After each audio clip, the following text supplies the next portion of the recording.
This is the Decoding Obesity podcast, where we simplify, demystify, and decode obesity, helping you lose weight and feel great.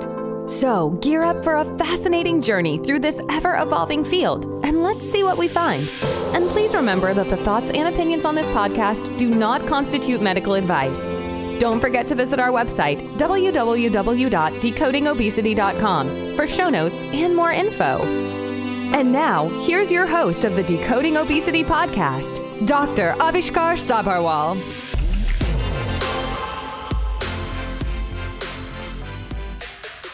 Hello, everyone. Welcome to another episode of the Decoding Obesity podcast. Our eating habits are, in a way, such an integral part of our identity. All of us have specific likes and dislikes. But at what time do our likes turn into an addiction? Does chemistry of the food have a role to play in it? I did an episode on hyperpalatable foods and how they are designed to hijack our brains. Well, let's take a deeper dive into food addiction today. A little disclaimer here. Food addiction remains a highly controversial diagnosis in the field of medicine. You see, food is something that is necessary and not an option. This makes it difficult to define food addiction. Well, today I have Dr. Joan Ifland, who specializes in food addiction. Dr. Ifland is the Chief Executive Officer of Food Addiction Training, LLC. She received her PhD in Interdisciplinary Studies with a specialization in addictive nutrition from the Union Institute and University. She was the first chair of the Food Addiction Council for the American College of Nutrition. She is the author of the popular book, Sugars and Flours: How They Make Us Crazy, Sick, and Fat. She has been selected for her expertise by the Oprah Winfrey Network, Martha Stewart Wedding Magazine, Fortune Magazine, and U.S. News and World Report. She founded Victory Meals in Houston, Texas, which is one of the first prepared meal companies to provide abstinent meals. She is currently developing online approaches to recovery at www.foodaddictionreset.com and has a very active group called Food Addiction Education on Facebook, both of which we'll be talking about with her.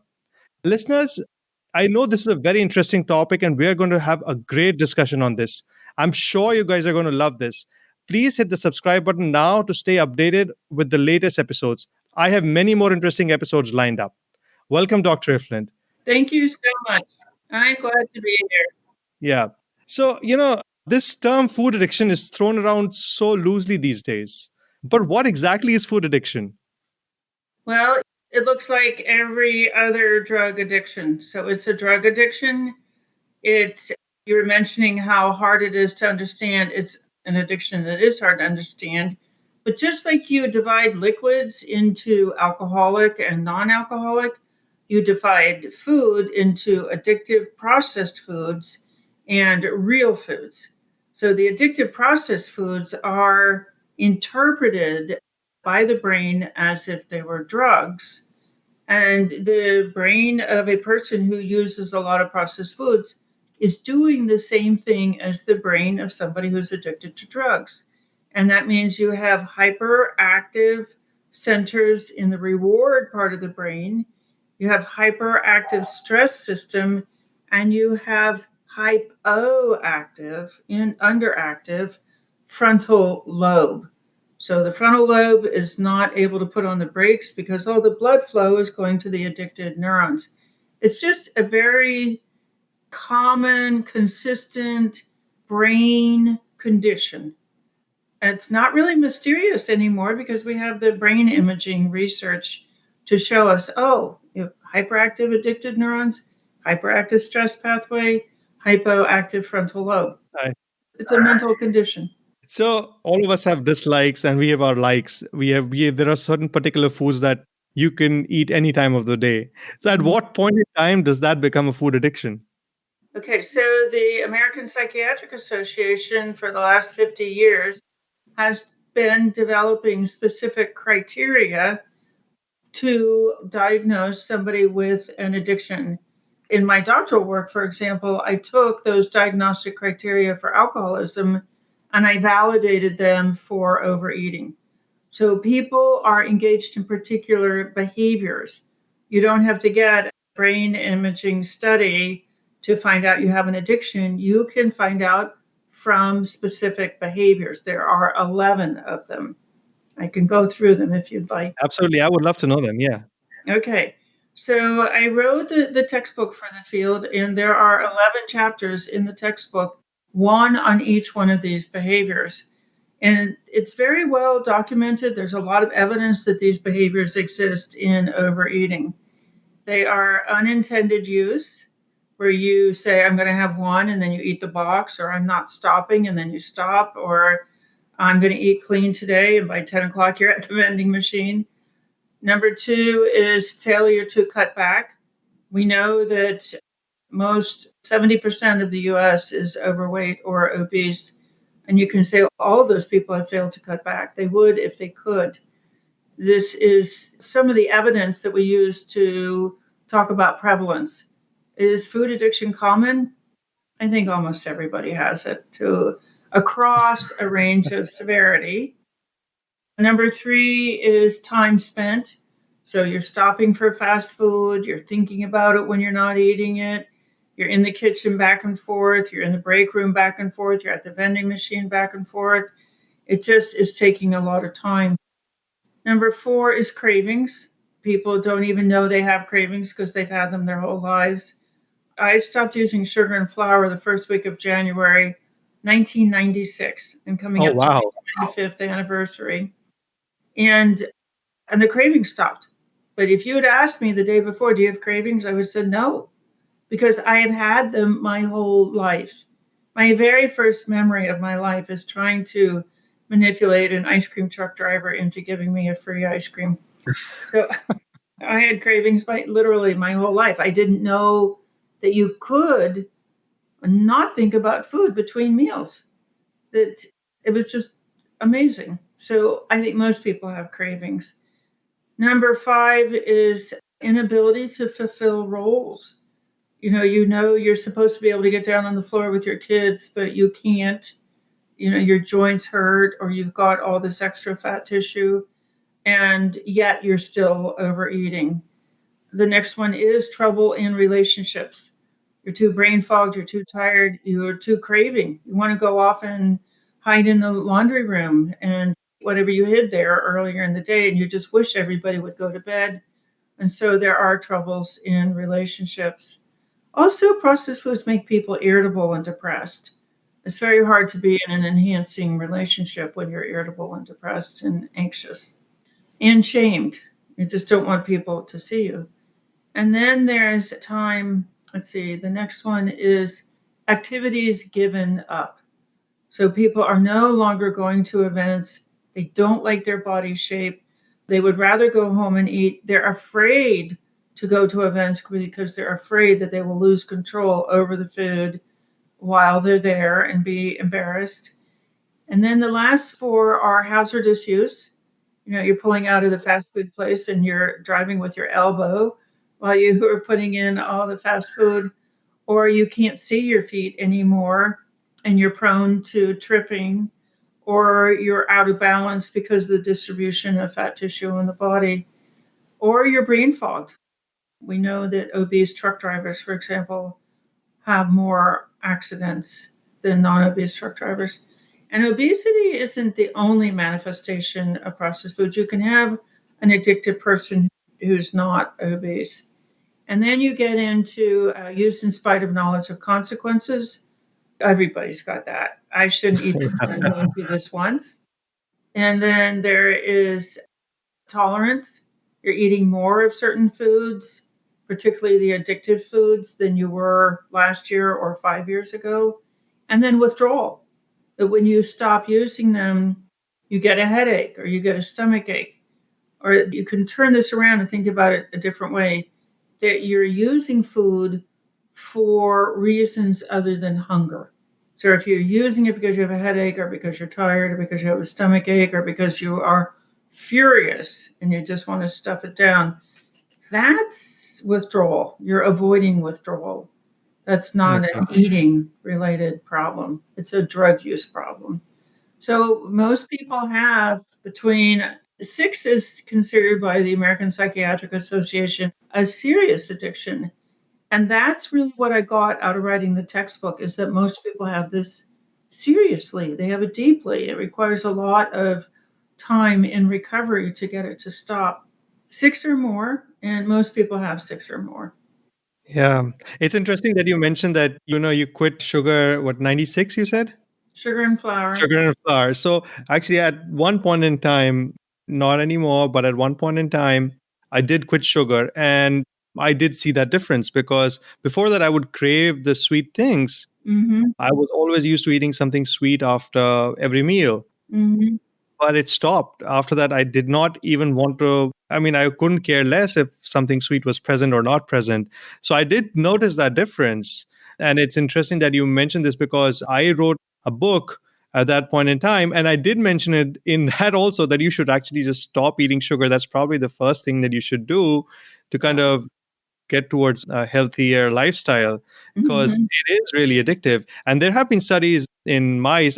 I'm not sure if they're controversial or they're very well proven, but there were studies that they showed that sugar is as addictive as cocaine.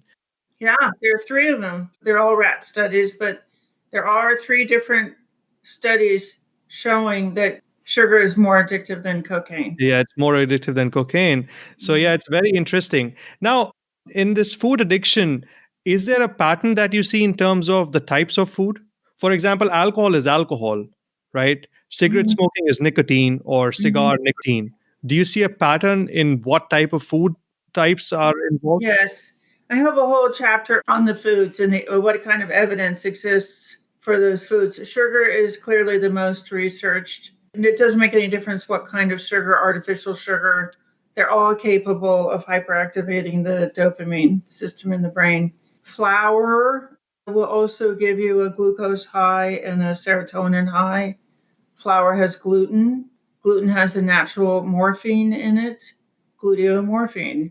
And when you grind up the flour and you make it very absorbable, it gets into your system. It's concentrated enough to actually create an opiate high. The morphine is concentrated enough. And American wheat has a greater level of gluteomorphine gluten than wheat in other parts of the world. So flour and then excessive salt. This is research done at the Brain Institute in Florida, University of Florida, where they noticed that the morphine addicts were coming in for treatment and they would just take the top off the salt shaker and pour the salt on their Oh, food. wow. So there's 2 studies. Another researcher in Turkey was able to show that salt use matches DSM-4 diagnostic criteria for alcoholism. So 2 good studies there. Processed fats, we've got a withdrawal study showing that people become irritable when they're withdrawing from fats. And caffeine, of course. And then you have food additives. This all started when the tobacco industry came into processed foods. The tobacco industry was used to adding extra nicotine to cigarettes to make them more addictive. So we don't know. We really don't know what they're adding to the processed foods. And then dairy. Dairy is a substance that's designed to put a baby calf to sleep. It has got that much morphine in it. It's a naturally occurring. There are 4 kinds of casomorphine in dairy. So it's like a narcotic for baby cows. It doesn't have any place in our systems. Well, I mean, there are some studies that do say that, consumption of low fat dairy may be beneficial, may have some cardiovascular benefit in terms of your overall health. But in terms of food addiction, of course, I'm not the expert. So Yeah. definitely. And I know that even cheese has a particular compound that makes you kind of crave more cheese. Mm-hmm. So, Mm-hmm. and it's interesting that, sugar also acts as an analgesic because in children, if they're injured, you give them a lollipop, they start feeling better. They don't feel the pain anymore. Mm-hmm. So it has a lot of other effects on our brain other than, just feeling sweet on the tongue. Yeah. Oh, gosh. Yeah. It's a drug. I think of it like crystallized alcohol.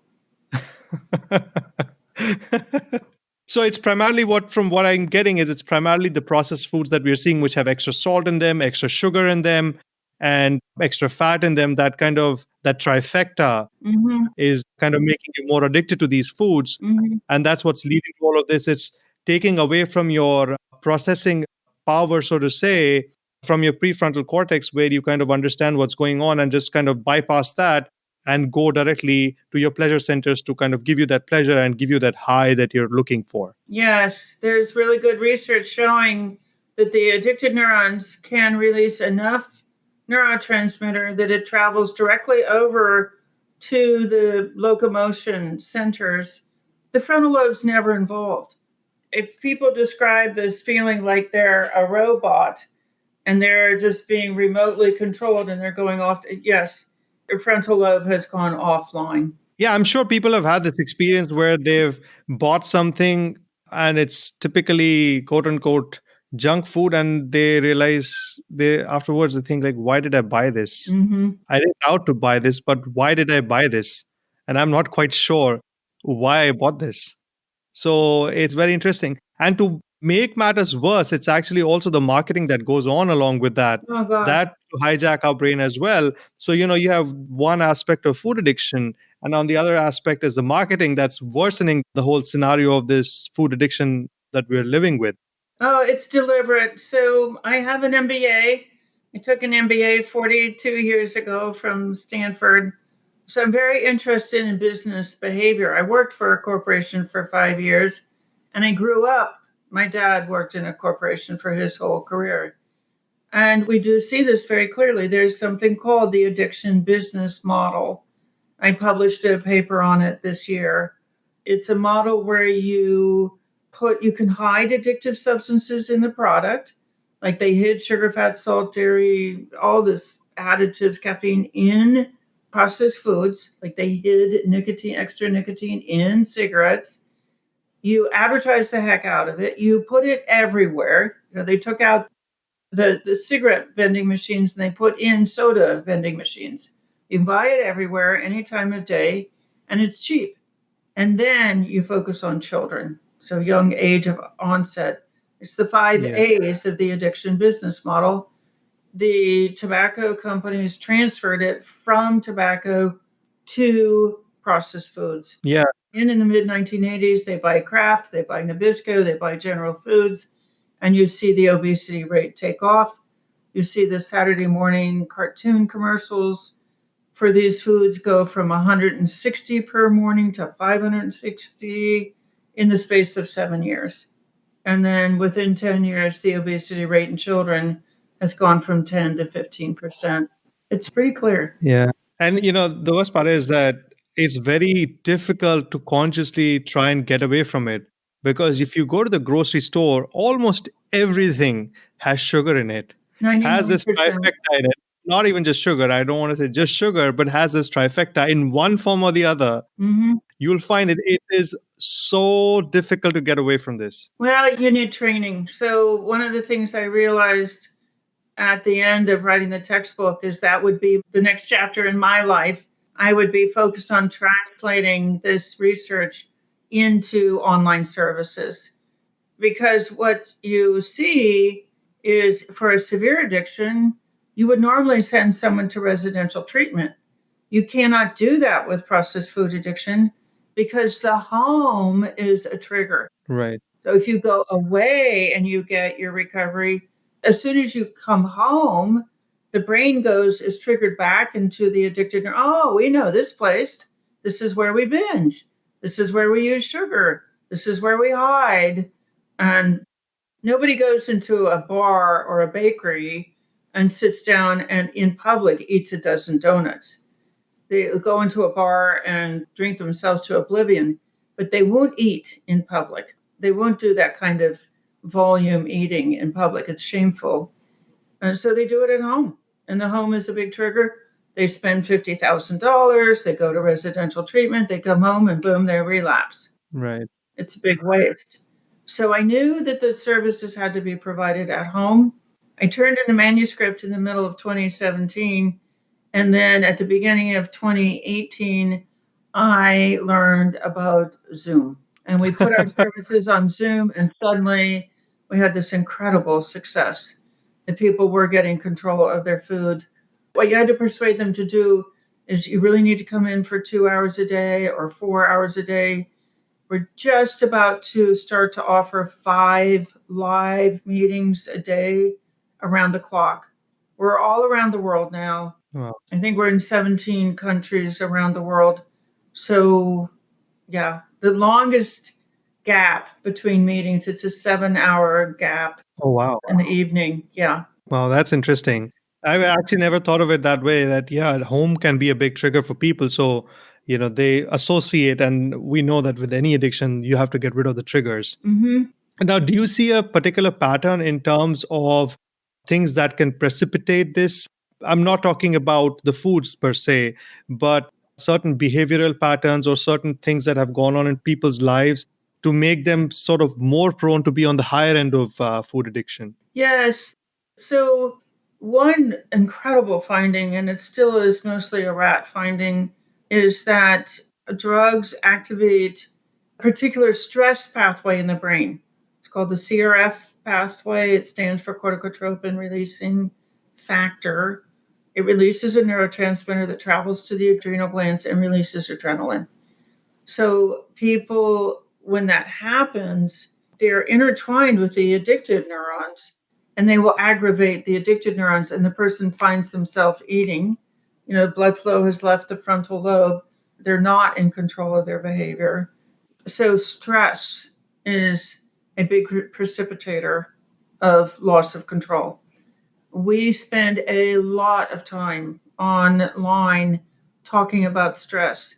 We give our communities called the Addiction Reset Community, ARC, the ARC. We give them lots of exercises to do to stop stress. You can actually train neurons. The same way you train a neuron to learn a language, what you want when you're learning a language is you want to look at the building, if you're learning French, and instead of the word building come to mind, you want the word bâtiment to come to mind. You go to France, you're triggered by hearing French around you. And so you're triggered into that part of the brain, and you look at a building, and instead of thinking building, you think bâtiment. So we're using the same technique to retrain addicted neurons that when they see processed foods, they used to say yummy, and now they say dope sick. So but it takes hours and hours and hours because these are addicted neurons that have been trained to think yummy. It's really since birth, 50% Right. baby formula, sugar. It's a very, very deep addiction, which is why it takes hours and hours. And then you remember that right outside the virtual doors of the ARC is the food industry. And as soon as you stop getting, we call it ARC messaging, as soon as you stop getting that and you go back out, you're going to get the food industry messaging, and the addiction will come straight back. Right. We have set this up that everything about it is meant to be a lifelong association with the ARC. Yeah, it's very because of the messaging that's so prevalent everywhere you go. Everywhere you It's so difficult. Mhm. Now, you were talking about, even sugar being present in baby formula, and, this kind of led me to think and wonder, just like, some people are more predisposed genetically to have, say, suffer from alcoholism. For example, somebody has a family history of alcoholism, so they suffer from alcoholism. Do we see something like this in food addiction? There is research showing that there's an anomaly in the DNA. It's not my field, but it's at the TAC-A1 allele, capital TAQ, capital A1 allele. And it looks the same in drug addicted people as in processed food addicted people. However, it takes environment to turn on one of those genes. So you see this, pre-tobacco presence in processed food. All right, we've got about a 45% overweight and obese rate. And then you have the 20 years in which tobacco is coming in and starting the advertising and messaging. And then you end up with about a 70% rate. So Right. nothing happened to the gene pool in that 20-year period. It's a very short period. But what did happen is this addiction business model coming into play. What did happen was that the 5 A's of tobacco addiction marketing and business practices were transferred over to processed foods. That's what happened. And the Yeah. presence of high fructose corn syrup. High fructose corn syrup came on the market. It's much, much cheaper than sugar. And suddenly tobacco had their formula. It has to be cheap enough to be bought often enough to be addictive. So That- it's not a genetic issue. You can overcome any genetic, not any, there's some that you can't overcome, but most of them you can overcome or change through environmental messaging. Yeah, a lot of them are influenced by environment. But, I was just curious that sometimes alcoholism runs in the family. Somebody's father had it. Mhm. And again, that's a very complex issue because there are a lot of social things, social aspects to alcoholism. If somebody's father, mother, whoever suffering from alcoholism, that social aspect of it as well, and along with the genetic aspect of it. Mhm. But I was just curious if, that translates to food addiction. Well, there's a genetic issue, but what I think is more important in the development of this addiction, that those alcoholic parents are not providing clean food to the children. Right. What's more likely is that the children are, because this is just part of being addicted, Yeah. having addicted parents, is the children are neglected. The parents are just not available. Right. And so they're much more likely to throw a pizza at the children or bring them fast food or pop something out of a box and put it into the microwave. It's unlikely that there is roast chicken and green beans and brown rice on that plate. So there's that issue. What was available in the household? A lot of media, likely, just keep those children engaged in media because we're busy drinking. And then there's also trauma. So alcoholics are prone to violence, and trauma permanently activates that stress pathway. You have these permanent hyperactive stress brain cells. And so what are they doing? Well, they're reaching over and vibrating those addicted neurons. So yes, there's a correlation for sure, but I don't think it's just genetic. I don't. I agree with you. I mean, it's more of the environment than the genes because, like I said, the genes didn't change in 20 years. The environment drastically changed. Mhm. So it's definitely more of the environment. But, people sitting at home after listening to you, I'm scared. I am suffering from food addiction probably. And I think most of us are. But how can they do? Okay. What do people do? Okay. So I know this is not what anybody else is saying, but working on the cueing, working on the triggering, working on the messaging in your environment. A lot of processed food addicted people are suffering from isolation. They're suffering from loneliness because they're being rejected on the basis of their body shape or their imagined body shape. They might have a perfectly normal body shape, but they're so obsessed with body shape that they just can't believe that their body shape is normal. So you have a lot of distortion around people's perception of their bodies, and they isolate. And they don't want somebody to see them eat a gallon of ice cream. So they're at home, they're addicted to TV, etc. So that's highly stressful. And that's a big source of relapsing and loss of control. Remember, stress activates the addiction. So this is why it's really important to get into not just any group, but a group that's really patient, a group that knows what it's doing in terms of reprogramming addicted neurons, restoring self-esteem, restoring relationships, restoring respect and love for the body, resolving medical conditions. We don't resolve medical conditions, but Sure. they need to be able to go to their health professional. I tell people go to Amazon and print out the book page for processed food addiction. It's published by a textbook company, it's the RC Press. Take it to your health professional and ask for their support. You can't say it doesn't exist anymore. And the book has 2,000 citations in it. It's just page after page Yeah. after page of bibliography. So, I heard you say it's controversial. It's not controversial to me. Well, what I meant by controversial was in terms of being defined as a diagnosis in DSM-5 or DSM-4. Yes, true. But the evidence that hyperpalatable foods hijack your brains is pretty clear. So that aspect of it is clear. The problem is where you draw the line, is where the problem is, where does the addiction part begin and normal eating pattern end, is where I was saying the problem was. But yeah, I'm completely, in agreement with you. In fact, I did an episode some time ago on these hyperpalatable foods and how they Super. change our brain chemistry. Super. Yeah. So there was another episode I wanted to actually mention over here was I also did an episode on mindful eating.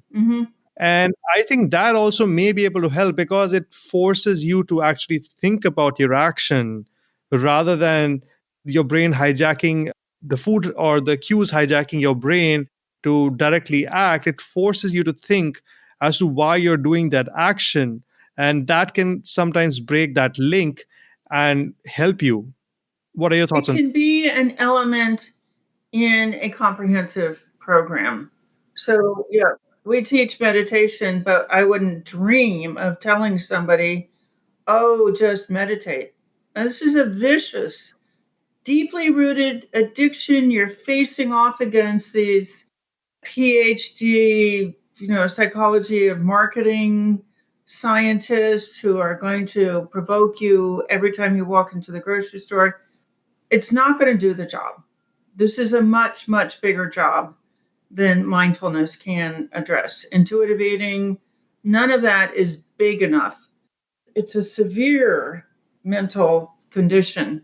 It's like you wouldn't say to an alcoholic, just really think carefully about your drinking.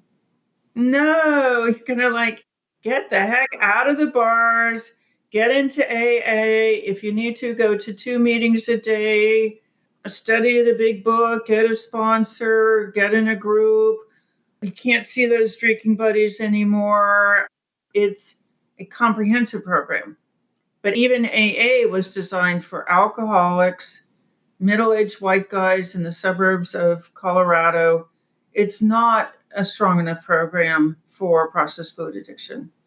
Yeah. The right level of treatment is really what you would call intensive outpatient treatment, where you would go to the hospital all day, Monday through Friday. And that is actually what we have recreated. And we have people who've tried all the 8 dozen other things. And finally, once we're able to persuade them to come to at least 2 video chats or a conference call every day, day in, day out, come to 3 on stressful days, come to 4 if you have the time.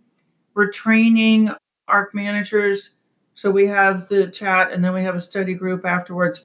As of next week, we will have 8 hours out of every 24 where people can get on Zoom or a conference call, get eye-to-eye contact, engage mirror neurons, stop identifying with mainstream culture and start identifying with a group of clean eaters. You said something very smart at the beginning. You said eating as a big part of our identity. So you've got to be in a group of people enough hours a day to persuade your brain, this is my tribe, and I eat like this tribe. I've eaten like my family tribe, my mainstream tribe for my whole life. But if you spend enough hours listening to people, listening to how their day went, how they are, what they're experiencing, your brain will start to identify with that group.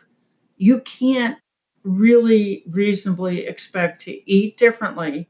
I wrote that down because I like the way you said that so much. You can't expect to eat differently from all the people around you for the rest of your life. The brain just will not let you do that. It wants to identify, conform with a group of people because for 7 million years of brain development, being in a tribe, being accepted by a tribe, doing what the tribe was doing was the difference between life and death.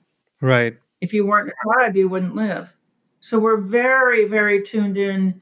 That brain will just keep bugging you. You got to be like these people. You got to be like these people. You're going to die if you're not like these people. So you got to be in a group of people who are healthy.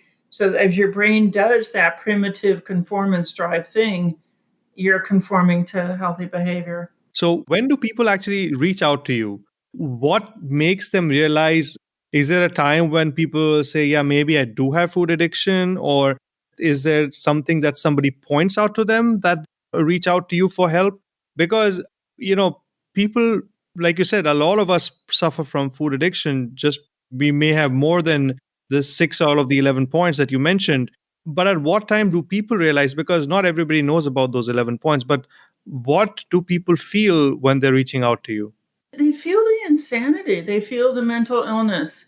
They want to stop desperately. And it's shifted. I think what you're asking is really interesting. So I've been in this field for 25 years. 25 years ago, the only reason people came in was because they had a weight issue. But addictions are progressive. They get worse over time. You put dieting into the mix, which has woken up this very primitive food seeking part of the brain, that what people call the binge brain. So you have this really virulent, you have the addicted neurons, you have these hyperactive food seeking neurons, but the addicted neurons are telling the food seeking neurons, oh, yeah, take those drugs over there. That's what you were looking for. It's just so pervasive in the brain that now, 25 years later, what people are seeking relief from is the obsession, just they can't think about anything other than processed foods, in the behavior. They don't want to hide in the laundry room, stuffing down an entire cake. They don't want to do that anymore. So they hear us. They don't want to stop at 3 fast food places between work and home. It drives people crazy. It's the feeling of just sheer insanity. It's the fight between the frontal lobe, I don't want to be doing this, and the addicted neurons, you're doing it. It's horrible. It's horrible. And that's what they want to have stop. Once you stop that, weight can be whatever you want it to be. Your relationships get better. You're not lonely anymore. You're not craving anymore. You're not in pain because processed foods are inflammatory. So you're moving out of a lot of bad stuff. And people hear it and they say, oh, do you think my back pain would go away? Or do you think my diabetes would go away? And it's like, man, let's get those processed foods out. Let's get this stress thinking out, because stress thinking alone can cause disease. It diverts blood flow to muscles. And, let's get some blood flow going back to your organs and the rest of your brain. Let's restore cognitive function and see if anything's left. If you give it enough time, like years, a lot of times there's nothing left. There's no distress left. They're just incredibly happy. So there is light at the end of the tunnel. Oh, absolutely. Now that we know how to get enough, the tobacco companies use something called surround marketing. First they hide addictive substances in their products. They addict the neurons in the reward centers, and then they provoke it all the time. It's amazing. Surround marketing. So we're offering surround messaging, positive recovery messaging. You can get it because we record our conference calls. You can get into our archives and always listen to a podcast. It's not technically a podcast. It's a recording of our conference call. So you can surround yourself with this recovery messaging, which is why people are sent to intensive outpatient treatment, because they're going to get consistent messaging for the entire day. Wow, that's very fascinating. Yeah. So tell us about this textbook and how it came about. And you've already shared the online program, but if you want to share more about it, how can people get in touch with you and how do they enroll into this program? And what are the other resources in case, that your program, you said it's available in 17 countries, but places where it's not available, how can people seek help? Anywhere somebody can get on the internet, they can get to our program. We have people translating into Spanish and Portuguese. So we're spreading. The textbook came about, it's kind of an amazing story.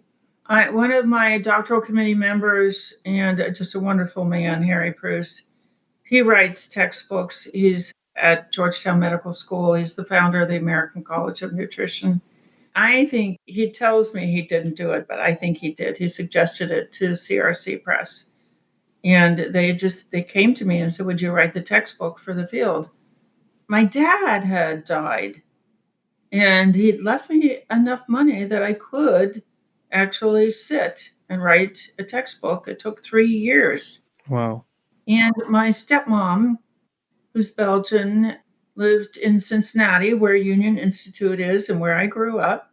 My dad just asked, he said, please see Luz through the end of her life. And then boom, came this contract. I said, well, this is perfect. So I moved back to Cincinnati. I took care of her. I mean, she wasn't under my care, but I looked after her for 3 years. I turned in the manuscript.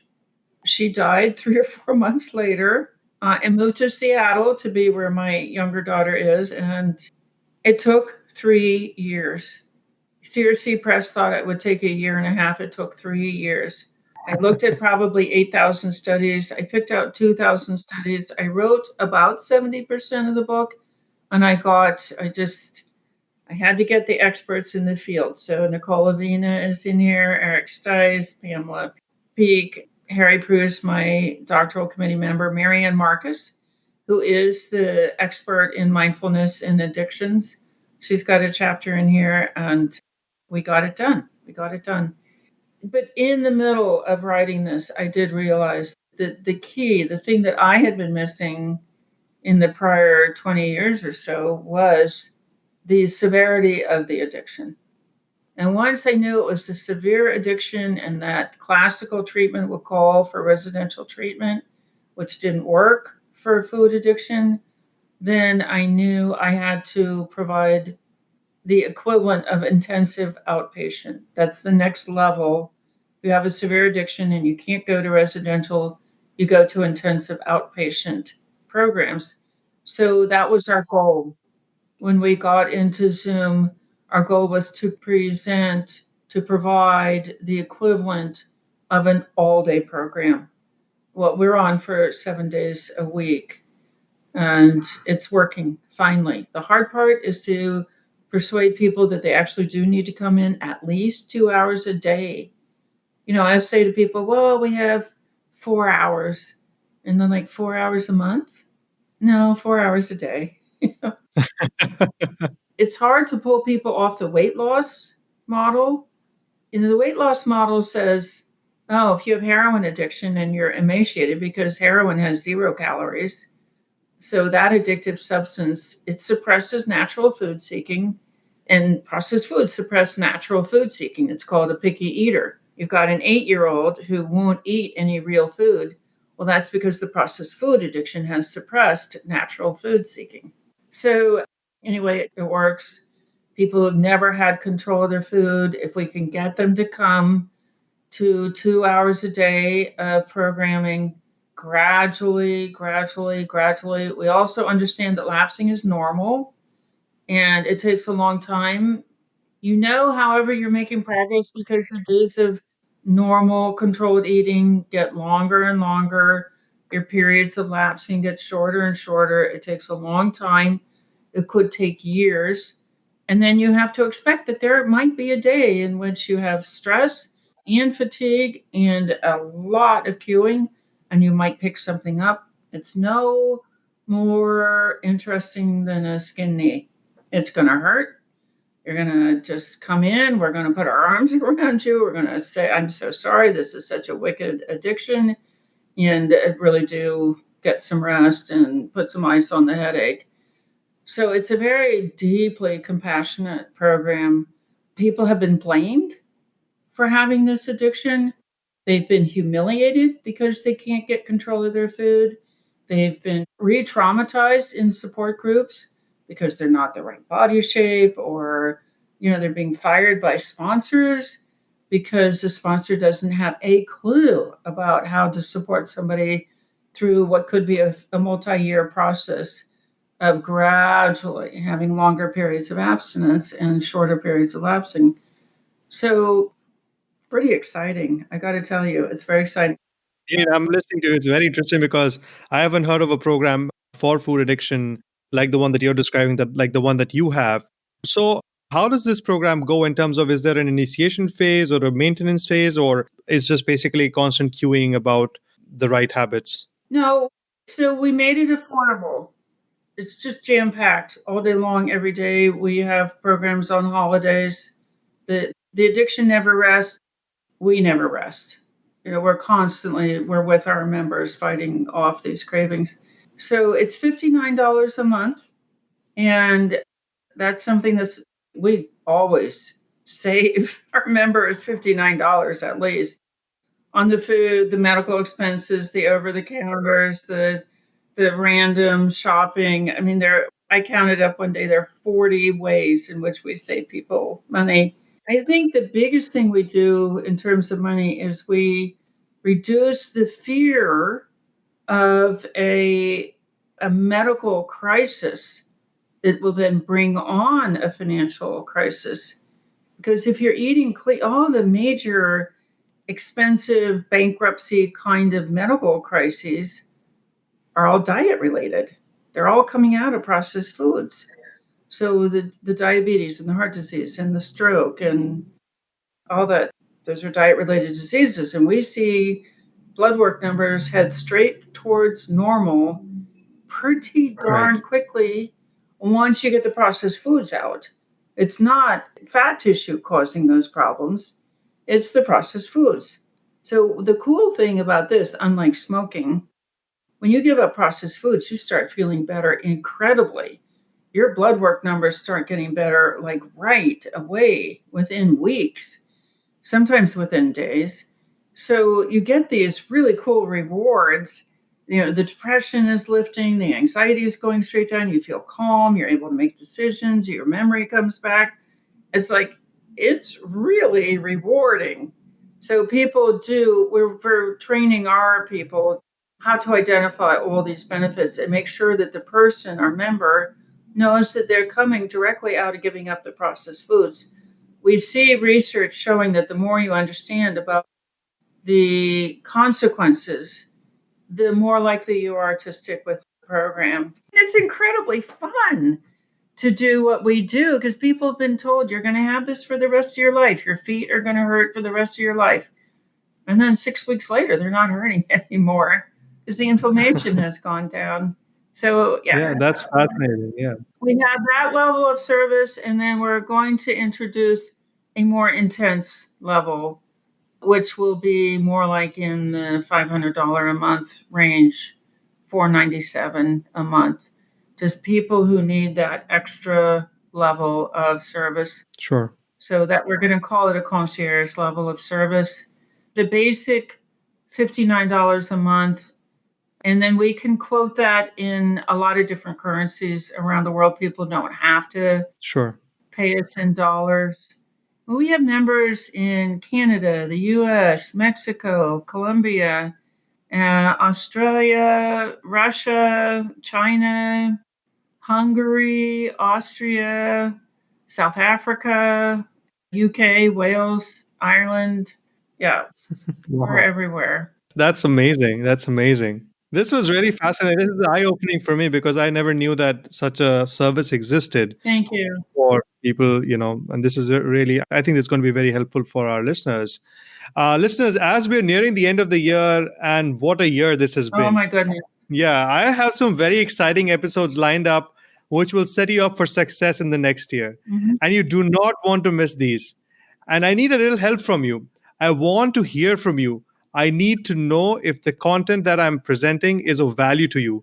Please tell me if you have been able to implement any of the strategies I have discussed and have they worked for you. I would appreciate if you could spend just a few minutes to write a comment, leave a review, or just say hi. Let me know if there are any specific topics that you want me to cover. If you are finding this podcast valuable, I think what's going to be really helpful is that if you can share it with people who you think will find this useful. That's all we have time for today. Thank you so much, Dr. Eflin. This has been an enlightening episode, and this was so great. And thank you, everyone, for tuning in. I'll see you all next time. Thank you. You've been listening to the Decoding Obesity podcast. Please remember, the information in this podcast should not be used in any legal capacity whatsoever. The thoughts and opinions expressed on this podcast are solely of the host and his guests and do not constitute medical advice. Views and opinions on this show do not necessarily represent the views and opinions of any organization. And that brings us to the end of the show. Thank you so much for listening in. Don't forget to visit our website, www.decodingobesity.com, for show notes and more info. And if you've enjoyed this episode, please feel free to rate, review, and subscribe on your preferred podcast listening platform. We really appreciate that effort. Until next time.